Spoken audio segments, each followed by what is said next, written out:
Abidjan 2020, un sondage secret commandé par Alassane Ouattara donne Soro en tête devant Ouattara lui-même, voici les rangs. Avant de commencer, n'oubliez pas de vous abonner et d'activer la cloche de notification, car cela va vous permettre de ne plus manquer les prochaines vidéos. C'est parti!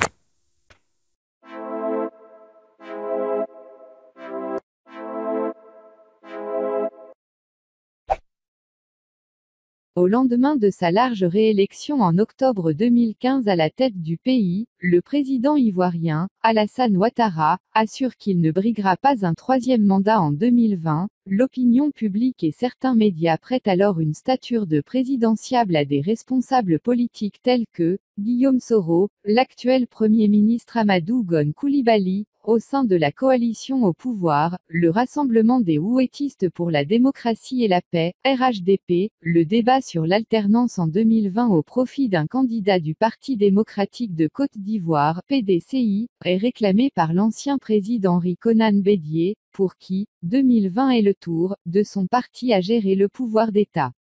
L'échéance à venir en 2020 fait beaucoup de remous-ménage au sein de l'opinion publique ivoirienne, les pros de tous les bords alimentent vigoureusement le débat. L'étincelle est au bord de l'explosion au niveau social, tant le panier de la ménagère est presque vide, les fonctionnaires se lamentent sur leur sort en réclamant plus, et la grande muette qui cesse d'être muette en faisant crépiter les armes pour réclamer des millions de francs CFA au gouvernement. Bref, le climat social est en ébullition maximale. Dans ce tintamarre géant, 2020 alimente toutes les conversations du salon, des chambres conjugales, des bureaux et des grains. Le président Ouattara sans noyer son pouvoir dans ce brouillard, il essaye de couper court en répondant à la question d'un journaliste, à savoir qui pourrait être son successeur au RHDP en 2020. Ouattara répond par le meilleur d'entre tous. Mais au fait, qui est ce meilleur ou du moins à qui pense réellement Ouattara? Ainsi, après le référendum, le président Ouattara reçoit en mi-2016, Tidiane Thiam en présence de son avocat Jean-Pierre Mignard, qui lui a d'ailleurs présenté le président Macron, et deux autres personnes. Selon notre source, il a été question des futures échéances de 2020 en Côte d'Ivoire. Nous y reviendrons. À la suite de cette rencontre, le président Ouattara reçoit 2 jours plus tard la chef d'orchestre de sa communication, Anne Mo, présidente et fondatrice d'Image 7, société de conseil en communication, et il commande secrètement un sondage sur certaines personnalités ivoiriennes pour les élections de 2020. Ainsi, en 2016, du 19 octobre au 2 novembre, un sondage réalisé par Image 7 avec les services de Ipsos, une entreprise de sondage français et une société internationale de marketing d'opinion, en vue de connaître la personnalité politique la mieux placée à remporter les élections en 2020. Selon nos informations, le président Ouattara a reçu les conclusions de ses premières enquêtes en début du mois de décembre 2016. Et le journal Le Monde confirme d'ailleurs une enquête de sondage dans cette période d'un montant de 53 520 €. Ces sondages sont effectués auprès d'un échantillon de 3000 personnes, dans le fief du FPI, du RDR, du PDCI et de l'ensemble des Ivoiriens. Dans ce sondage on peut voir les noms de Guillaume Soro, Ahmed Bakayoko, Alassane Ouattara, Dominique Ouattara, Yasmine Ouénien, Afi, Amadou Gon, Duncan et Bédié.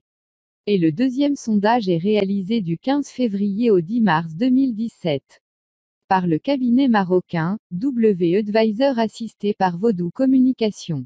Le premier sondage crédite Guillaume Soro, au niveau des pro-Gbagbo de 31% et plus 7% pour le deuxième soit 38%. Suivi de Yasmina Ouénien et de Ahmed Bakayoko et Amadou Gon recueille environ 2 à 3%. Côté militant PDCI, Guillaume Soro là encore s'impose face à ses adversaires du RDR avec 25% des intentions de vote contre 20% pour Ahmed Bakayoko et 9% pour Amadou Gon. Chez les militants RDR, Soro est plébiscité avec 57% d'intentions de vote contre 29% pour Ahmed Bakayoko et 18% pour Amadou Gon. Tous ces sondages pour la présidentielle sont faits en tenant compte de l'absence de Ouattara à l'élection de 2020. En cas de candidature de Alassane Ouattara à la présidentielle et une candidature de Soro, ce dernier s'imposerait face au président sortant avec 38% d'intention de vote contre 28% pour le président sortant. Et en cas de candidature de Soro contre Ghosn au premier tour, GKS obtiendrait entre 44 et 47% d'intention de voix dès le premier tour de la présidentielle. Quel que soit le candidat du PDCI, celui-ci serait crédité de 21%. Ce sondage a été fait en estimant que si Abdrahmane Sangaré était le candidat du FPI, celui-ci obtiendrait 19% et le PDCI 21%. Dans ce cas de figure, Soro obtiendrait 29% et le président sortant 25%. En tenant compte de tous les cas de figure et quel que soit le candidat en face de lui, Guillaume Soro serait en tête au premier tour si l'élection présidentielle avait lieu ainsi à ces dates de sondage. Enfin, ce sondage se termine par le niveau d'opinion favorable de chacune de ces personnalités. Premier, GKS avec 57%.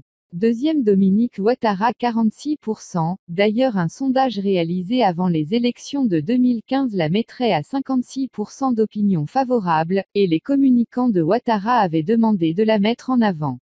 Troisième, Ahmed Bakayoko 30%. Quatrième, Alassane Ouattara 28%. Cinquième, Henri Konan Bédi 26%.